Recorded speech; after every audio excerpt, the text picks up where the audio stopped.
본문을 근거로 주님을 따르는 조건이라는 제목으로 말씀을 나누겠습니다. 오늘 읽은 본문이 누가복음입니다. 누가복음은 그 프랑스의 르낭이 그랬어요. 세상에서 가장 아름다운 책이라고. 저도 동의합니다. 누가복음 굉장히 아름다운 책입니다. 그리고 굉장히 묘사 이런 것들이 굉장히 잘 되어 있습니다. 누가가 굉장히 묘사력 있게 사건을 묘사하고 있습니다. 의사로 알려진 누가는 누가복음과 사도행전을 기록했습니다.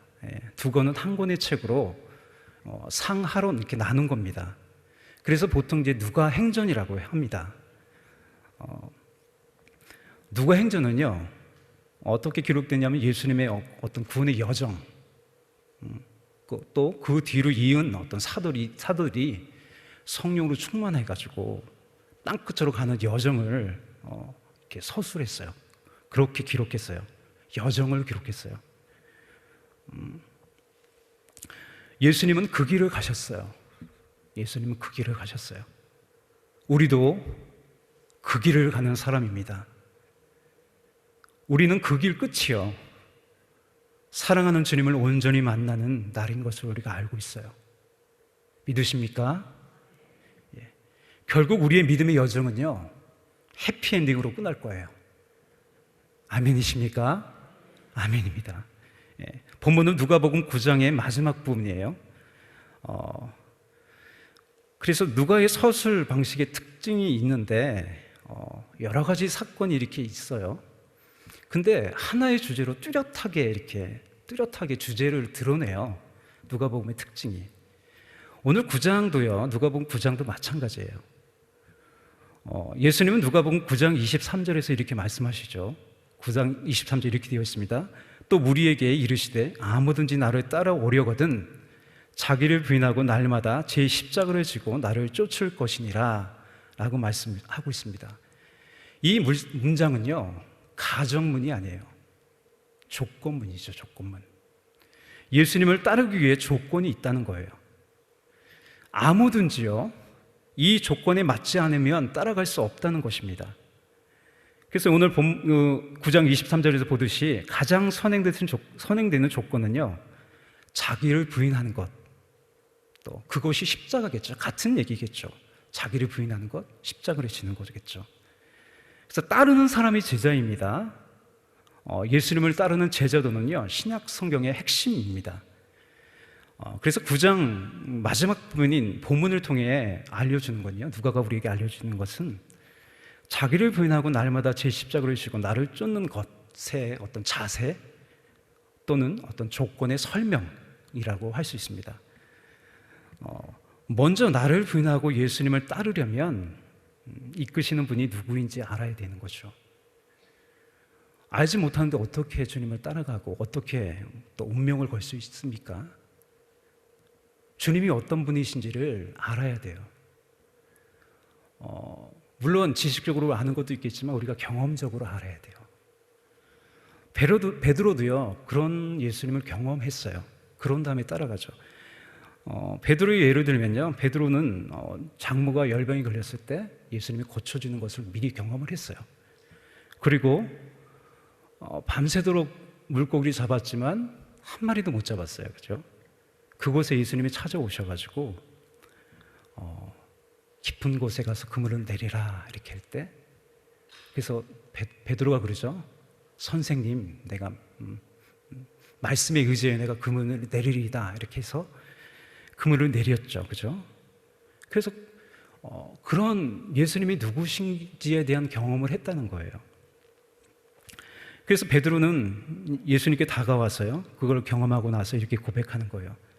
시몬 베드로가 이를 보고 예수의 무릎 아래 엎드려 가로되, 이 호칭이 바뀌어요. 주여, 나를 떠나소서, 나는 죄인이로소이다 하니.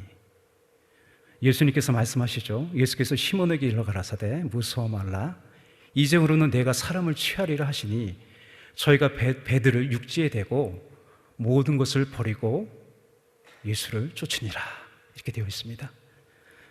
이 말씀의 의미는요, 베드로가 단순히 어부의 일을 그만두고 예수님을 따랐다는 것이 아니고요, 삶의 방향이 나 중심에서 주님 중심으로 바뀌었다는 거예요. 그런 전환이 일어났다는 겁니다.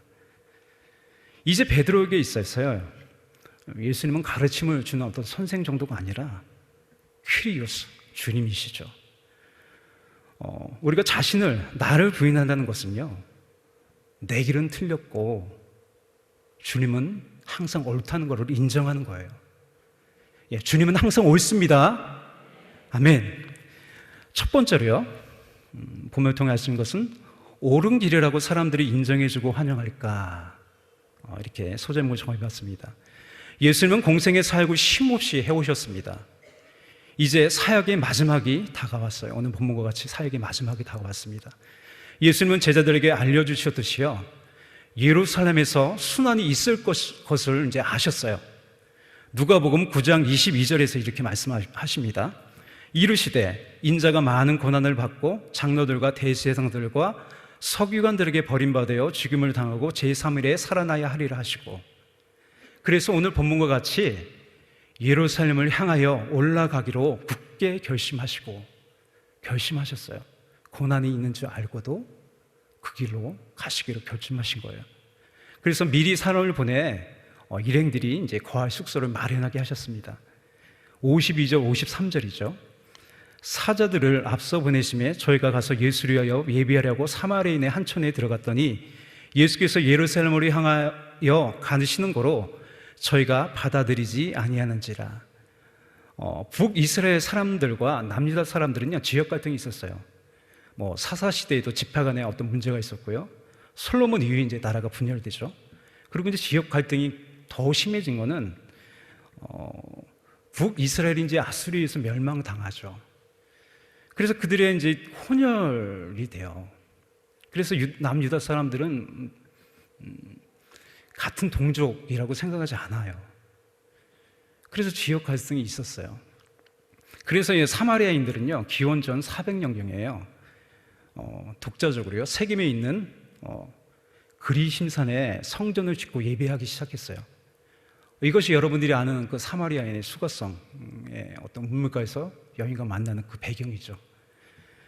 예수님의 이름을 쉽게 얘기하면 예루살렘으로 가는 사람들은 받지 않음이라고 숙소마다 쓰여 있는 것을 보았다는 거예요. 사마리아 사람들이 자신들을 거부하자 우리의 아들이죠, 우리 아들, 이 천둥 같은 아들이란 별명을 가진 세베대의 두 아들 야고보와 요한이 화가 잔뜩 나서 예수님께 말하는 거예요. 오늘 본문에도 그렇게 돼 있죠. 주여, 우리가 불을 명하여 하늘로 쫓아내려 저희를 멸하라 하기를 원하시나이까.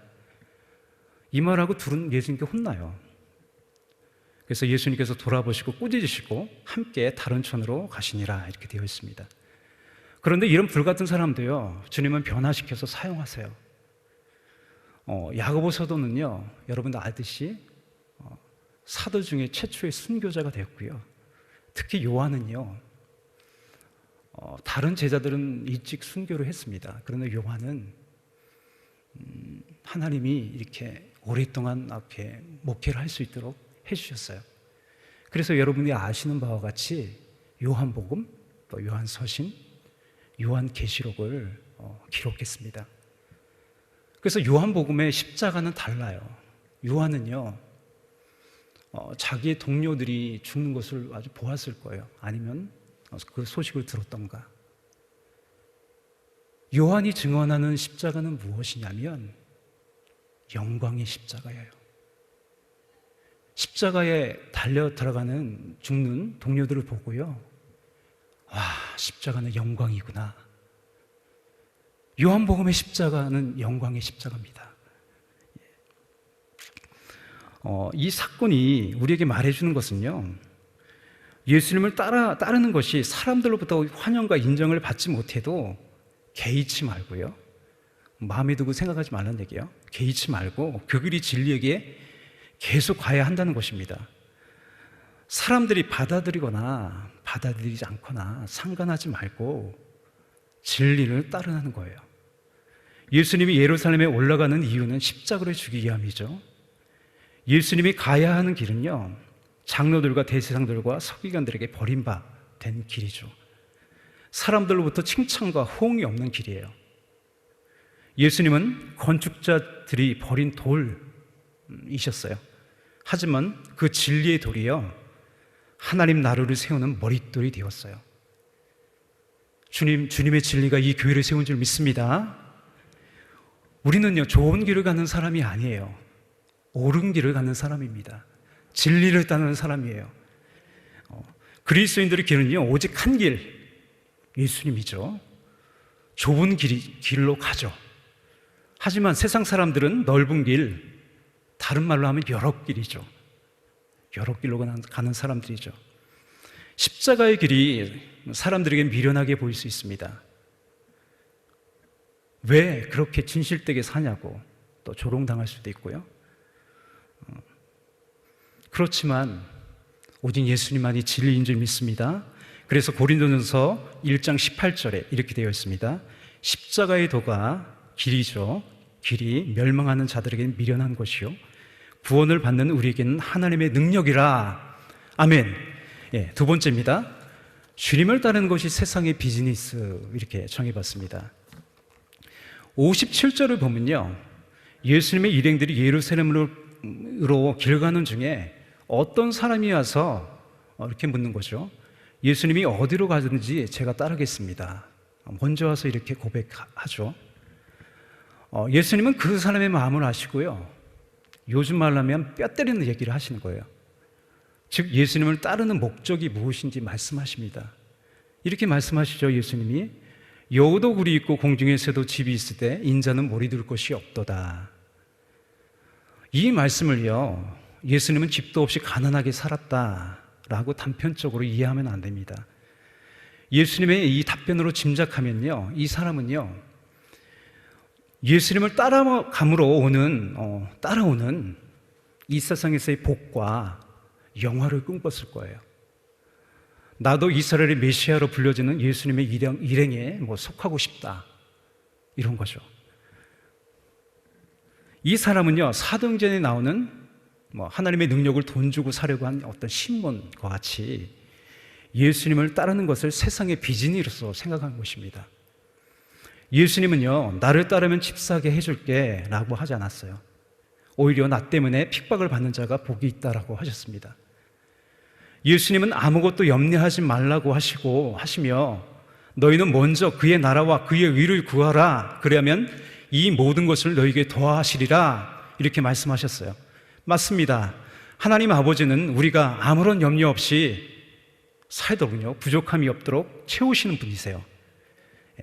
하지만 우리가 바라보고 추구하는 거죠. 추구라는 말이 쫓다, 구하다 이 뜻이잖아요.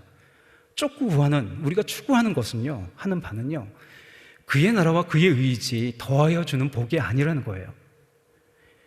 이 세상에서 집이 있고 없고 잘 살고 못 살고가 그렇게 영원한 것이 아니기에 그렇게 큰 의미가 없다는 거예요. 그저 밍밍하죠. 밍밍합니다. 저희 딸이 어버이날에 저에게 편지를 썼어요.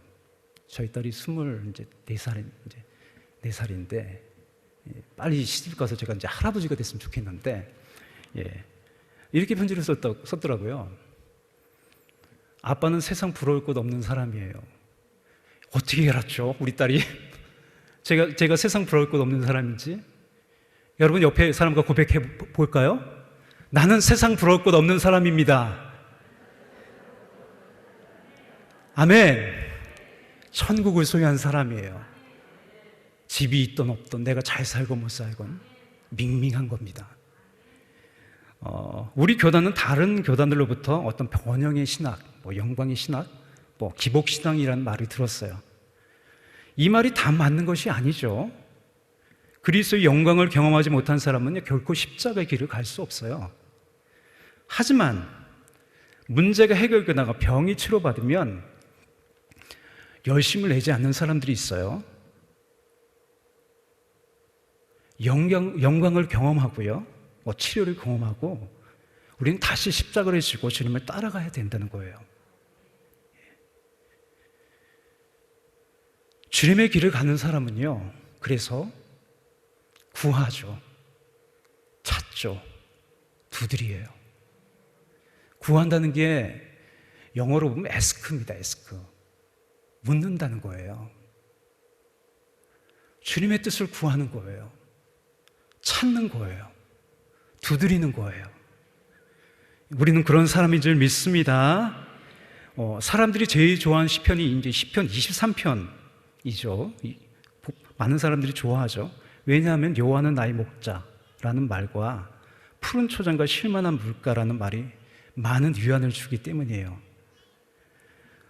여호와가 나의 목자라는 것은요, 양과 같이 목자를 따르겠다는 것입니다. 그래야 여호와는 나의 목자라는 말이 성립해요.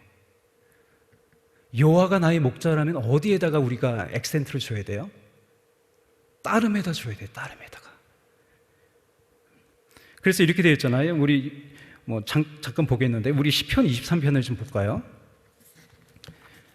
외우셔도 됩니다. 외우실 분은. 예. 이렇게 되어 있습니다. 여호와는 나의 목자시니 내가 부족함이 없으리로다. 그가 나를 푸른 초장에 누이시며 쉴만한 물가로 인도하시는도다. 내 영혼을 소생시키시고 자기 이름을 위하여 의의 길로 인도하시는도다. 내가 사망의 음침한 골짜기로 다닐지라도 해를 두려워하지 않을 것은 주께서 나와 함께 하심이라. 주의 지팡이와 막대기가 나를 안위하시나이다. 주께서 내 원수의 목전에서 내게 상을 베푸시고 기름으로 내 머리에 바르셨으니 내 잔이 넘치나이다. 나의 평생의 선하심과 인자하심이 정녕 나를 따르리니 내가 여호와의 집에 영원히 거하리로다. 아멘. 이 시에서요, 중심 단어는요, 의의 길입니다.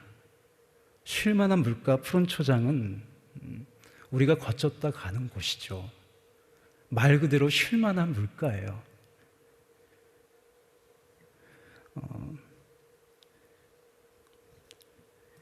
그것은요, 우리의 양의 집이 아니죠. 쉴만한 물가가 우리의 집인가요? 마지막에 되어 있죠. 나의 평생의 선하심과 인자하심이 정녕 나를 따르리니 내가 여호와의 집에 영원히 거하리로다. 아멘입니다. 누가복음 9장 28절 36절에는 변화산 사건이 나와요. 제자들은 변화산에서 예수님의 영광스러운 모습과 더불어 모세와 엘리야를 만났어요. 베드로는 여기가 좋사하니 하며 안주하려 했어요. 하지만 예수님은 영광의 변화산에서 내려오셔서 갈 길을 가셨어요. 우리는 산책하는 사람이 아닙니다. 길을 가는 사람입니다. 우리는 때로는 영광의 길이 아닌 사망의 음침한 길을 통과해야 합니다. 하지만 두려워하지 마십시오. 주님께서 지켜주십니다. 주의 지팡이로 인도하시고 막대기로 나를 보호하시며 원수의 목전에서 밥상을 차려주시는 하나님을 경험합니다. 예. 아멘이십니까? 아멘. 예. 세 번째로요, 주님의 쟁기를 잡고 앞으로 이렇게 정해봤어요. 59절에서 62절입니다. 이번에는 먼저 예수님께서 두 사람을 부르세요. 부르시면 나를 따르라고 하십니다. 하지만 두 사람은 나름대로의 삶의 중요한 이유를 대며 바로 따르려 하지 않습니다. 한 사람은 먼저 부친의 장사를 치러야 한다고 합니다. 예수님의 대답은 죽은 자들로 자기의 죽은 것을 장사하게 하고 너는 가서 하나님 나라를 전파하라 라고 하세요. 아무리 못된 자녀라도요, 부친의 장례식에 참여하죠.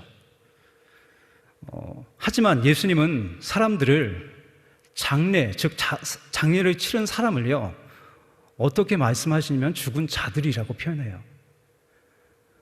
사람이 죽었을 때요, 할 수 있는 것은요, 비록 사랑하는 가족일지라도 장례를 치러주는 것 뿐이죠. 하지만 예수님은 그 나인성이죠. 그 아름다운 에스드레논 평원이 보이는 그 아름다운 나인성 과부의 아들이 죽었을 때 장례 행위를 멈추시죠. 그리고 살려내시죠. 예수님은 이 사람에게요, 인간의 윤리와 도리를 넘어요, 내가 살고 다른 사람을 살리는 발걸음에 동참하라고 하시는 거예요. 또 다른 한 사람은 예수님을 따르기 전에 먼저 가족들과 작별 인사를 해야 한다고 합니다. 예수님의 대답이죠. 손에 쟁기를 잡고 뒤를 돌아보는 자는 하나님 나라에 합당하지 아니하니라.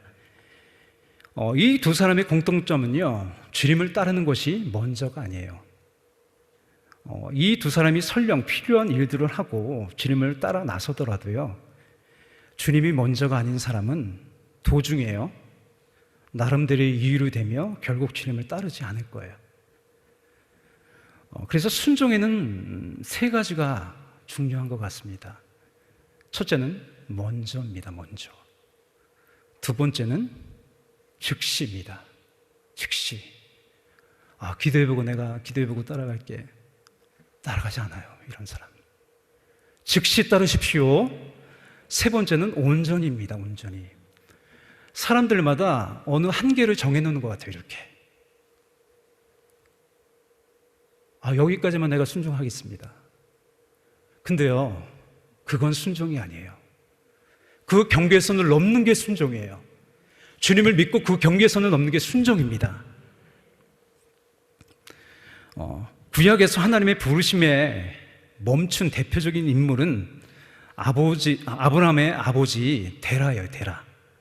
그는 하나님의 부르심을 받고 가나안 땅을 가다가 어떤 이유인지 모르겠으나 하란에 멈췄어요. 창세기 11장 31절 32절 이렇게 되어 있습니다. 데라가 그 아들 아브람과 하란의 아들 그 손자 롯과 그 자부 아브람의 아내 사레를 데리고 갈대 우리에서 떠나 가나안 땅으로 가고자 하더니 하란에 이르러 거기 거하였으며 데라는 205세를 향수하고 하란에서 죽었더라. 광야의 이스라엘 사람들도 그랬어요. 가나안을 향해 가다가 힘들다고 또 애굽을 그리워하고 믿음의 길을 멈추고 원망했어요. 쟁기를 든 사람은 앞을 보지 않고 뒤를 돌아보면 쟁기를 든 사람이 앞을 보지 않고 뒤를 돌아보면 제대로 밭을 갈 수 없어요. 뒤를 돌아보는 사람은 앞으로 가지 않는 사람이죠. 과거에 난 이렇게 신앙생활했어. 과거에 난 너보다 더 했어. 이렇게 말하는 거죠. 그러니 주님께서 먼저 된 자가 나중된다고 하시는 거죠. 주님을 믿고 따르는 구원의 발걸음은요, 끝까지 계속되어야 할 줄 믿습니다. 오늘 여러분은 그 자리에 오신 거예요. 그죠? 이 성령님이 임하시는 자리, 또 응답의 자리에 나오신 줄 믿습니다. 여러분 쟁기를 잡아보셨나요? 이 바깥에 쓰는 게 쟁기거든요. 저희 아버지는 농부시죠. 농부셨습니다. 두 마리, 이렇게 강원도 가면 두 마리로 갈거든요. 안쪽 있고 바깥쪽 있어요. 그 두 마리를 이렇게 멍에로 연결해가지고 쟁기를 딱 달아가지고 농가 밭을 가셨어요.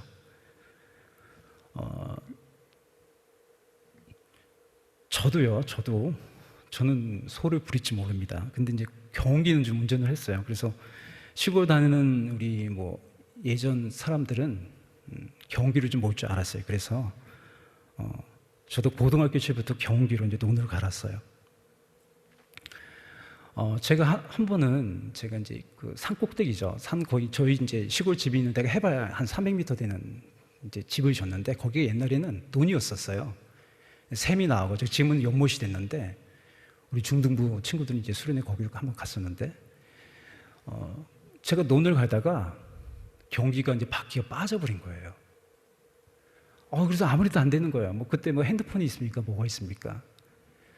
그래서 이제 제가 기도해야 되겠다. 그래서 두 손 들고 제가 기도했어요.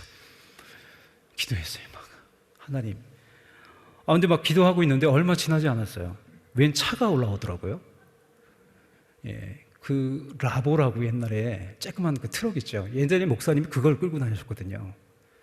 그게 올라온 거예요, 라보가. 그래가지고 저 이제 밧줄을 매가지고 저를 이제 끌어냈어요. 그래서 제가 다 끝난 다음에 목사님께 물어봤어요. 왜 여기 올라오셨어요? 그냥 저기가 가고 싶었대요. 한 동네에서 3km 떨어져 있거든요. 그래서 제가 하나님을 경험했습니다, 그때.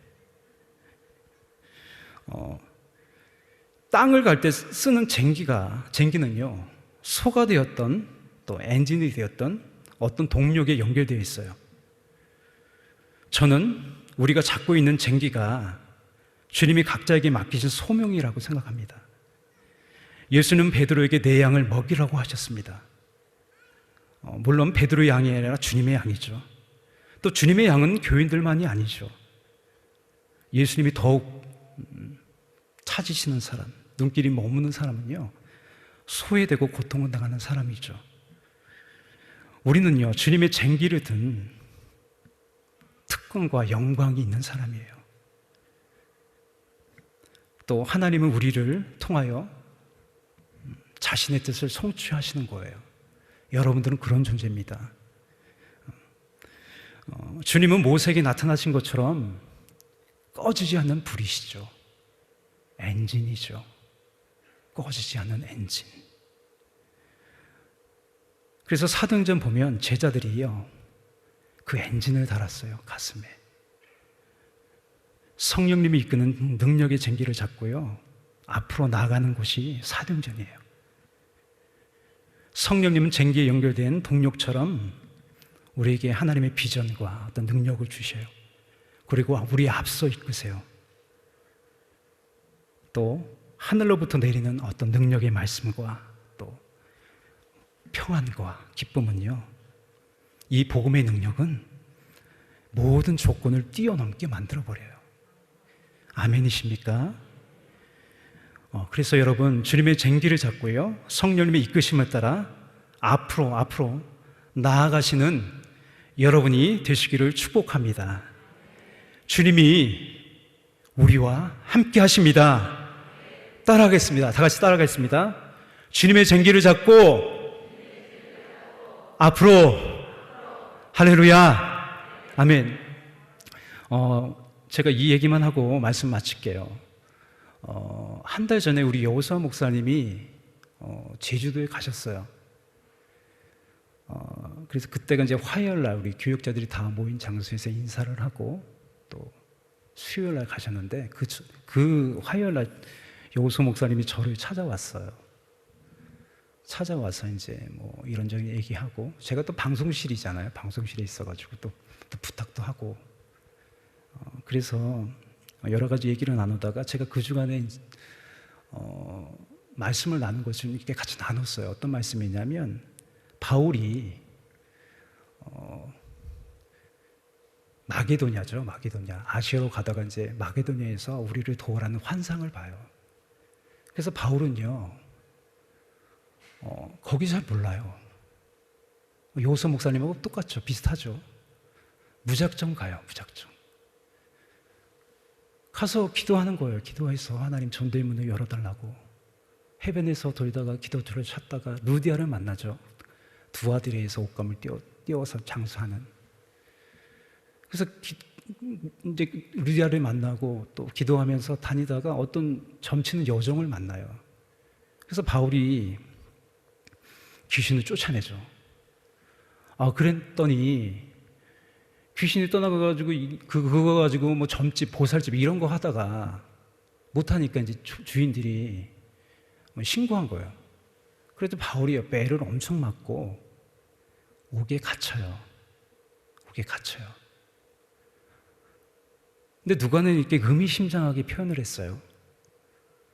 그래서 이제 한밤중이 돼가지고 몸을 추스리고 나서 바울과 실라가 기도하기 시작했어요. 밤중쯤 되어 바울과 실라가 기도하고 찬미하며 간수와 죄수들이 듣더라, 이렇게 되어 있어요. 그래서 저는 이 본문을 가지고요, 한밤중에 들리는 구원의 소리, 이렇게 했어요. 여호사 목사님이 소리가 쩡쩡하잖아요. 쩡쩡합니다. 사촌 로비에서 그 소리가 좀 그리울 때가 있어요, 제가 요즘. 그래서 그런 얘기를 하면서 서로 이렇게 눈물로 좀 또 마음이 그랬어요. 그래서 제가 어저께 토요일 날 여호사 목사님 또 전화를 하고, 아직까지 집은 못 구해가지고요, 거기 이제 지하 교회인데 성도가 얼마 없어요. 인간적으로 따지면 거기 가면 안 돼요. 또 주일날 제가 하모니 찬양 예배를 드리면서 여기서 찬양하신 분이 사모님이시잖아요. 찬양 잘하시는 우리 사모님 볼 때 마음이 좀 뭉클했어요. 여호수아 목사님이 그랬거든요. 사모님을 진짜 좋아한다고. 근데 한 달째 떨어져 있는 거예요. 한 달째. 여러분, 한밤중에 들리는 그 소리가, 구원의 소리가 무엇이 되었습니까? 유럽 최초의 교회인 빌립보 교회가 된 거예요. 여러분 삶 가운데 한밤중을 경험하는 사람들이 있어요. 그렇죠? 한밤중을 경험하는 사람이 있어요. 그것에서 바울과 실라와 같이 하나님께 기도하십시오. 기도하고 찬양하십시오. 그러면 하나님의 구원이, 은혜가 임할 줄 믿습니다. 우리 다 같이 한번 제가 기도하고 말씀 마치겠습니다. 사랑과 은혜가 풍성하신 주님, 감사합니다. 오늘도 이같이 우리를 불러주시고 주님을 따라가는 사람으로 우리를 불러주시고 주님의 쟁기를 가지고 앞을 향해 나아가는 사람으로 주님 인도하시니 감사합니다. 우리의 가는 길은 생명길입니다. 또 사람을 살리는 길입니다. 우리의 기도로 통하여 또 우리나라가 사라지고 우리 교회가 회복되고 그런 놀라운 역사들이 또 오늘 이 시간 통하여 일어나게 하여 주옵소서. 우리 모든 기도마다 응답하신 하나님 붙잡아 주시고 함께해 주시옵소서. 감사드리고 찬양하며 예수님의 이름으로 기도합니다. 아멘.